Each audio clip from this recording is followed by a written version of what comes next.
ایک جنگل کے ایک حصے پر بھیڑیوں کی حکومت قائم تھی اور ایک حصے پر بھیڑوں کی حکومت تھی۔ دونوں میں اکثر کسی نہ کسی بات پر لڑائی ہو جاتی تھی۔ بھیڑیے خونخوار اور طاقتور تھے، لیکن بھیڑوں نے اپنی حفاظت کے لیے کتے پال رکھے تھے۔ جب بھیڑیے ان پر حملہ کرتے تو یہ کتے ان کا مقابلہ کرتے اور ان کو وہاں سے بھگا دیتے۔ کتوں کی وجہ سے بھیڑیں اب تک محفوظ تھیں۔ جب بھیڑوں اور بھیڑیوں کو لڑتے لڑتے آپس میں ایک مدت گزر گئی تو جنگل کے چند دوسرے بڑے جانوروں نے بیچ میں پڑ کر دونوں میں صلح کرا دی۔ طے پایا کہ دونوں طرف سے ایسی ضمانت دی جائے کہ امن قائم رہے۔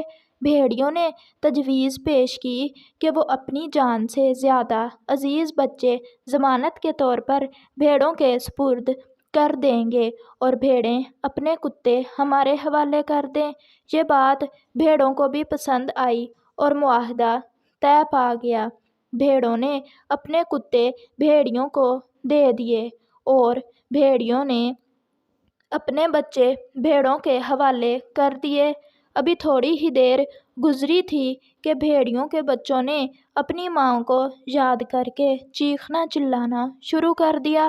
ان کی آوازیں سن کر بھیڑیے دوڑے دوڑے آئے اور غصے میں بھیڑوں سے کہا کہ تم صلح کی خلاف ورزی کر رہی ہو، آخر ہمارے بچوں کو کیوں مار رہی ہو؟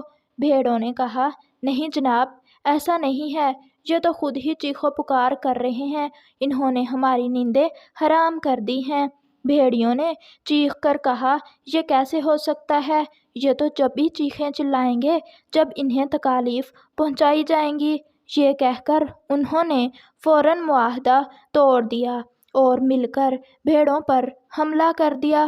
کتے ان کے پاس تھے نہیں کہ بھیڑوں کی حفاظت کرتے اور ذرا سی دیر میں بھیڑیے ساری بھیڑوں کو مار کر کھا گئے۔ تو پیارے بچوں، اگر آپ کو ہماری آج کی ویڈیو اچھی لگی ہو تو ویڈیو کو لائک کریں اور پلیز چینل کو بھی سبسکرائب کر دیں۔ شکریہ۔